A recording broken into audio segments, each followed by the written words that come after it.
느헤미야와 유다 백성들이 그렇게 소망하고 간절히 원했던 예루살렘 성벽이 거의 완성되어 가고 이제 성벽 문짝만 달면 완공이 되기에 이르렀습니다.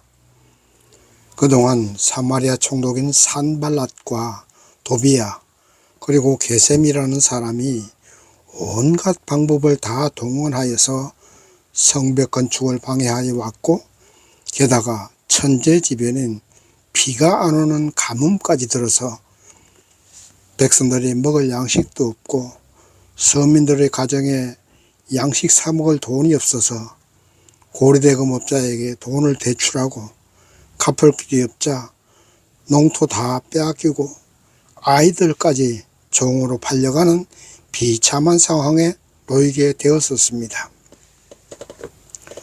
만약에 여러분이 느헤미야였다면 어떻게 했겠습니까? 하나님이여, 해도 너무하십니다. 하나님이 우리를 당신의 백성으로 택하셨다면 어찌 이런 고통과 환난과 어려움을 주십니까? 나는 더 이상 못 해먹겠습니다 하고 하나님께 불평하고 포기하지 않았을까요? 아마도 대부분의 사람들은 그렇게 했을 것 같습니다. 그러나 느헤미야는 그러지 않았습니다. 지난주 5장에서 가뭄까지 이겨내고 계속적으로 성벽을 쌓아 올리고 열심히 노력해서 이제 거의 완공 단계에 이르렀습니다. 그러나 오늘 6장에 보면 산발랏과 도비야 등은 마지막으로 끈덕지게 느헤미야를 때로는 유혹하고 때로는 협박하고 해서 방해하고 성벽 재건 공사를 중단하려 하지만 느헤미야는 그 모든 것을 이겨내고 사단이 감당할 수 없는 사람이 되어 마침내 성벽 공사를 완성하게 된 것이 오늘 본문 말씀입니다. 오늘 본문을 보시면서 느헤미야는 어떻게 했기에 사단이 감당할 수 없는 사람이 되었는가를 보시면서 저와 여러분도 느헤미야처럼 세상이 감당할 수 없는 사람, 사단이 감당할 수 없는 믿음의 용사가 되기를 소망합니다. 그러면 사단이 감당할 수 없는 사람 첫 번째는 공동체의 유익을 먼저 생각해야 승리할 수 있습니다. 오늘 본문 말씀 2절 말씀 보겠습니다. 산발락과 게셈이 내게 보내어 이르기를 우리가 오노 평지 한 촌에서 서로 만나자 하니 실상은 나를 해코자 함이라. 아멘. 본문의 오노 평지는 유다와 사마리아가 서로 교차되는 지점인데 예루살렘에서 25km 정도 떨어진 거리에 있습니다. 25km면 대충 한 60리쯤 되겠죠. 여기서 만나자고 제안을 하지만 실상은 거기서 느헤미야를 죽이려고 할 작정입니다. 느헤미야에게 무슨 좋은 선물을 줄 것처럼 했을 수도 있고 또 맛있는 음식을 대접할 것이라고 했을 수도 있습니다. 본문에 없으니까 우리가 추측을 해볼 수 있겠죠. 그러나 느헤미야는 그들의 계략을 알았습니다. 만약 여기에서 성벽 공사를 중단하고 그들을 만나러 갔다면 느헤미야는 죽었을 수도 있었습니다. 느헤미야는 자신이 죽는 것보다 자신이 자리를 비우면 성벽 공사가 중단되고 중단이 되면 유다 공동체의 안전이 보장되지 않기 때문에 그들의 제안을 거절했던 것입니다. 가장 시급한 것은 성벽을 쌓아 올리는 것입니다. 그래서 느헤미야는 사단이 감당할 수 없는 사람인 것입니다. 우리가 이 땅에 살면서 사단이 감당할 수 없는 사람이 되려면 하나님 나라를 먼저 생각하고 주 예수님의 뜻을 먼저 생각하고 나 하나의 유익보다는 공동체의 유익을 먼저 생각하는 사람이 되어야 됩니다. 나 하나의 출세와 명예보다는 나라를 먼저 생각하는 사람이 돼야 나도 살고 국가도 삽니다. 하나님 나라의 확장을 먼저 생각하고 어떻게 내가 행동해야 하고 어떤 결정을 내리는 것이 하나님께 영광이 될까를 생각하는 사람이 본인도 살고 하나님 나라의 영광도 나타내게 되는 것입니다.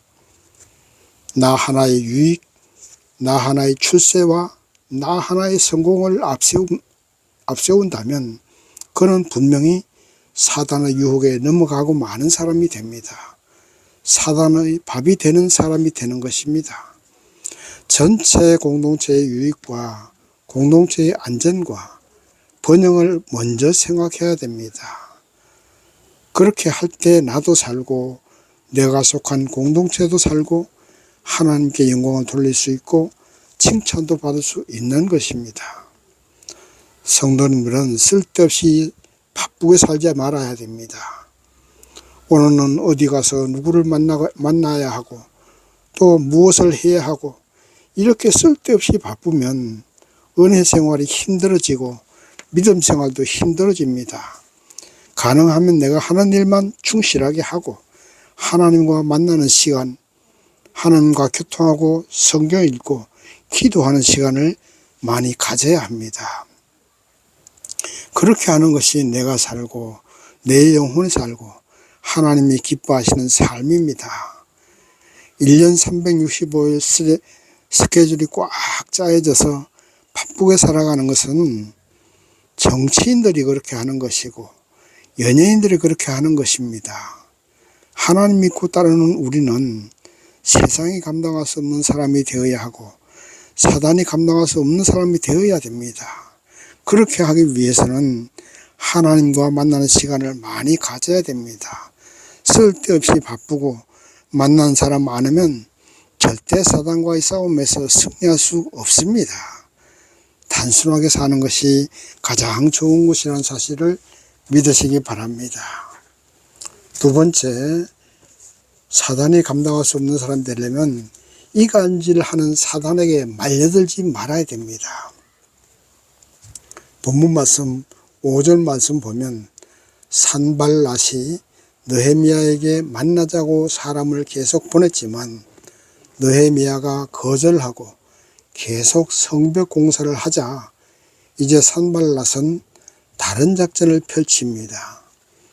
느헤미야에게 보내는 서신을 봉하지를 않고 편지를 전하는 사람이 다 볼 수 있도록 주었는데 그 편지에는 느헤미야가 성벽을 건축하고 유대인의 왕이 되려 한다고 하는 내용과 선지자까지 동원하여서 선전해서 유대의 왕이 있고 그 왕이 바로 느헤미야이다 라는 내용이 포함되어 있었습니다.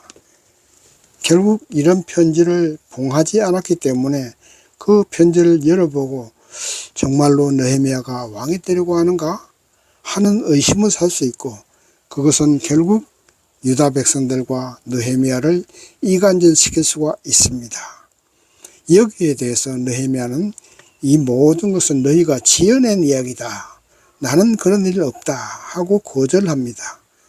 그리고 하나님께 기도합니다. 하나님이여 저에게 힘을 주시옵소서. 저들은 유다 백성과 나를 이간질하고 유다 백성들에게 두려움을 주어서 성벽 공사를 못하게 하려 합니다 하고 기도합니다.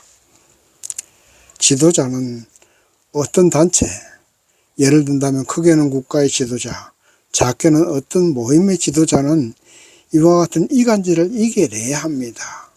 특히 우리나라 사람들은 3명만 모여도 하나가 되지 못한 그런 국민성을 가지고 있습니다. 개인 하나하나는 우수하고 참으로 뛰어난데 하나가 되지 못하는 것이 가장 큰 약점입니다. 일본은 개인적으로는 우리나라 사람보다는 모든 면에서 약합니다. 그러나 그들은 단체를 우선시하고 자기가 속한 조직을 우선시합니다. 그리고 국가를 우선시합니다. 그래서 그들은 힘이 있습니다. 하나가 됩니다. 그래서 지도자는 느헤미야처럼 이간질을 당해도 그것을 이겨낼 수가 있어야 하고, 가능하면 그런 이간질을 할 수 있는 원인을 제공하지 않아야 됩니다. 사단은 항상 하나님과 우리 사이에 의심이라는 이간질을 합니다. 에덴 동산에서 아담과 하와는 근심 걱정 없이 살고 있었었는데, 사단이 와서 선악과를 먹으면 하나님처럼 된다는 그 속삭임에 그만 당하지 않았습니까? 하나님과 아담 하와 간에 이간질을 한 것입니다. 사단이 당하지 못할 사람은 이러한 이간질을 이겨내야 합니다. 그러려면 하나님께 대한 전폭적인 믿음을 가져야 됩니다. 믿음이 충만할 때는 사단이 이간질을 못합니다. 그러나 개인적인 욕심과 탐심이 앞서면 거기에 사단의 이간질이 들어오게 되고 결국 사단에게 당하게 되는 것입니다. 교회나 사회단체, 국가에도 마찬가지입니다. 어떤 한 개인의 출세 욕심 때문에 이간질을 하는 사람이 있습니다. 물론 건전한 비판은 있어야 됩니다. 그러나 그 비판이 건전하고 건설적인 비판이 되려면 조직이나 단체 아니면 국가 전체의 유익을 위한 것이 되어야 됩니다. 그렇지 않고 한 개인의 욕심을 이루기 위한 비판을 한다면 그것을 판단하고 거기에 유혹당하지 않아야 사단이 감당할 수 없는 사람이 되는 것입니다. 아무런 근거도 없이 혹세무민하고 사람들을 선동하는 그런 일은 없어야 됩니다. 그리고 우리 하나님을 믿는 성도님들은 그런 것을 분별할 수 있는 지혜도 가져야 됩니다. 만약에 아담과 하와가 사단의 유혹을 뿌리쳤다면 그들은 하나님께 버림받지 않았을 것입니다.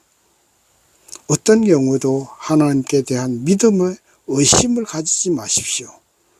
할 수 있다 믿으십시오.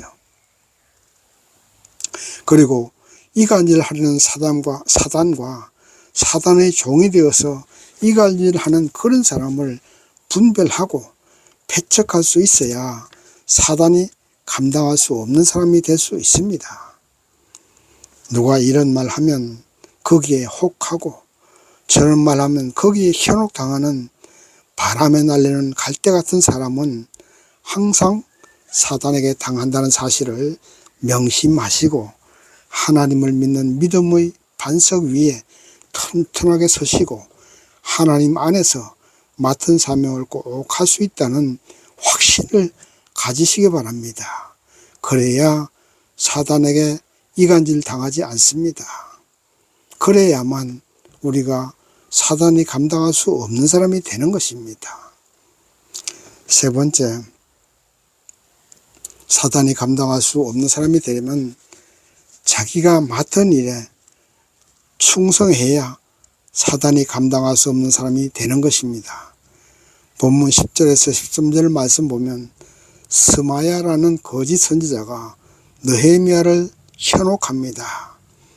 산발락과 도비아가 당신을 암살할 사람을 보낼 것입니다. 그러니 우리가 성소나 지성소에는 못 들어가도 성소 지성소에 들어가기 전에 그 외소에라도 피해야 당신의 목숨을 지킬 수가 있습니다 하고 거짓 예언을 합니다. 한마디로 스마야라는 거짓 선지자는 적에게 포섭된 간첩입니다. 느헤미야는 이 같은 말에 단호하게 외소에 들어가지 않겠다고 말합니다. 백성들은 지금 집에도 가지 않고 예루살렘 성벽 쌓아 올리는 일에 전념하고 있는데 자기 한 몸 살겠다고 밤에 외소에 들어간다면 유다 백성들에게 믿음을 주는 지도자가 되겠습니까? 느헤미야의 사명은 성벽을 쌓아 올려서 유다 백성들의 안전을 보장해야 됩니다. 그래서 느헤미야는 자신의 생명보다 사명 감당을 우선시했던 것입니다. 사단이 감당할 수 없는 사람이 되려면 바로 느헤미야처럼 내가 맡은 사명을 우선시하는 사람이 사단이 감당할 수 없는 사람이 되는 것입니다. 사명이고 뭐고 내가 우선 살아야 사명도 감당할 수 있다고 하면서 자기 생명을 우선시하면 그런 사람은 사단의 밥이 되는 사람입니다. 자기 생명도 잃고 또 사명도 감당하지 못합니다. 그리고 어떤 단체나 국가나 이런 못된 간첩들과 첩자들이 있습니다. 이런 사람들을 분별할 수 있는 능력이 있어야 됩니다. 본문 말씀 13절 말씀 보면 저희가 뇌물을 준 까닭은 나를 두렵게 하고 이렇게 함으로 범죄하게 하고 악한 말을 지어 나를 비방하려 함이라. 아멘. 거짓 선지자 스마야는 돈을 받고 간첩질을 한 것입니다. 느헤미야는 이런 스마야가 적에게 포섭되어 간첩질을 하고 있다는 사실을 알았던 것입니다. 그래서 하나님께 기도하면서 계속적으로 자기 사명을 감당해 나가는 것입니다. 이 땅에 살고 있는 모든 사람은 그냥 우연히 이 땅에 온 것이 아닙니다. 모두가 하나님이 우리에게 사명을 주셨고 우리는 우리가 하고 있는 하나님이 주신 사명으로 알아야 됩니다. 우리가 하고 있는 일이 하나님이 주신 사명으로 알고 최선을 다해서 그 일에 사명 감당해야 됩니다. 먹든지 마시든지 무엇을 하든지 하나님의 영광을 위해서 하라는 그 말씀 그대로 우리는 우리의 할 일을 최선을 다해서 사명을 감당해야 된다는 말입니다. 그래야 우리는 사단이 감당할 수 없는 사람이 되고 또 사단이 간첩을 보내서 우리에게 겁을 주고 때로는 협박을 하고 아니면 천사처럼 유혹해도 하나님의 영광을 위한 삶에서 벗어나지 말아야 됩니다. 신앙의 길, 믿음의 길에서 벗어나지 말아야 됩니다. 그래야만 사단이 감당할 수 없는 사람이 되는 것입니다. 무엇보다도 가장 우선시 해야 되는 것이 하나님을 믿는 길이고 그 믿음의 길에서 벗어나지 않아야 됩니다. 하나님께서 나에게 주신 사명이 무엇인가를 항상 생각하십시오. 그래서 그 사명감을 잃어버리면 우리는 하나님에게 버림받게 되고 사단에게 당하게 되는 것입니다. 하나님은 나에게 사명을 주셨으니 이런 사명을 주셨으니 나는 이 사명을 어떤 일이 있어도 감당하리라고 다짐하시고 그것을 이루어내는 사람이 되어야 사단이 감당할 수 없는 사람이 되고 하나님께 영광 돌리는 삶을 살 수가 있는 것입니다. 마지막 네 번째, 사단이 감당할 수 없는 사람이 되려면 오래 참는 사람이 되어야 됩니다. 본문 말씀 18절 말씀 보시면 도비야는 아라의 아들 스가냐의 사위가 되었고 도비야의 아들 여호하나는 베레가의 아들 머술람의 딸을 취하였으므로 유다에서 저와 동맹한 자가 많음이라. 아멘. 결국 이런 말씀을 보면 당시 유다 백성의 지도자급 되는 사람들이 산발락과 도비야와 통혼하고 동맹을 맺은 사이라는 것을 알 수 있습니다. 이런 것을 보면 어느 단체나 조직이든지 일반 조직원이나 서민들보다 항상 지도자급 되는 사람들이 문제가 되는 것을 알 수 있습니다. 이런 지도자급 되는 사람들이 자기의 힘과 지위를 이용해서 하나님 일을 하는 사람을 방해하고 어떻게 하든지 그 사람을 자리에서 몰아내려 합니다. 이것이 가장 큰 문제입니다.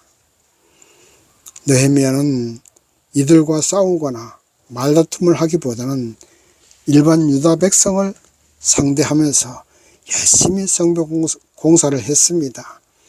그래서 결국 52일 만에 성벽공사가 완공되고 말았습니다.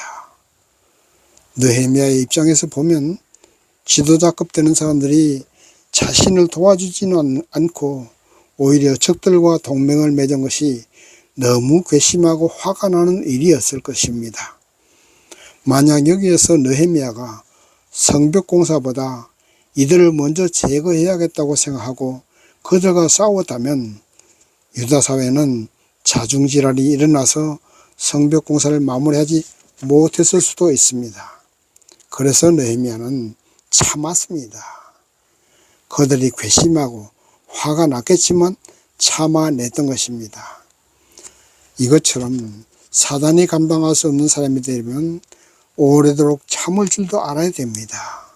물론 사단의 첩자들을 먼저 가려내서 조직이나 단체에서 제거해야 할 때도 있겠지만 그들을 안고 오래도록 참아내면서 가는 것이 하나님의 사명 감당하는 데 필요하다면 참을 줄도 알아야 됩니다. 그러니까 잘 생각해야 되겠죠. 먼저 제거해야 되는 것이 하나님 일하는 데 더 나을까? 아니면 저들을 그냥 묵인하고 하는 일 최선을 다하는 것이 나을까? 기도하면서 생각하셔가지고 참을 일이 있으면 오래도록 참고 그들을 안고 가야 됩니다. 그들과 화합하는 것은 아닙니다. 사단과 화합할 수는 없습니다. 그러나 그들과 싸우는데 힘을 낭비하기보다는 중요한 사명 감당을 못할 수도 있으니 우선 참아내고 백성들과 함께 사명 감당하는 일에 최선을 다해야만 그것이 승리할 수 있는 길이기 때문입니다. 이제 말씀을 정리합니다. 이 땅에서 살아가는 것은 결국 우리가 원하든 원치 않든 사단과의 전쟁을 해야 되고 그 전쟁에서 이겨내야 합니다. 그러기 위해서는 나 하나의 출세나 유익보다 공동체의 유익과 하나님 나라와 하나님의 영광을 먼저 생각해야 합니다. 그리고 항상 사단은 우리 주위 사람들을 통해서 때로는 이간질하고 때로는 협박한다는 사실을 알고 오래 참는 인내심을 가지고 오로지 하나님이 내게 주신 사명 감당을 위해서 전진 나감으로 영원한 시온성 천국까지 도달할 수 있는 믿음의 성도님 되시기를 주님의 이름으로 축원합니다.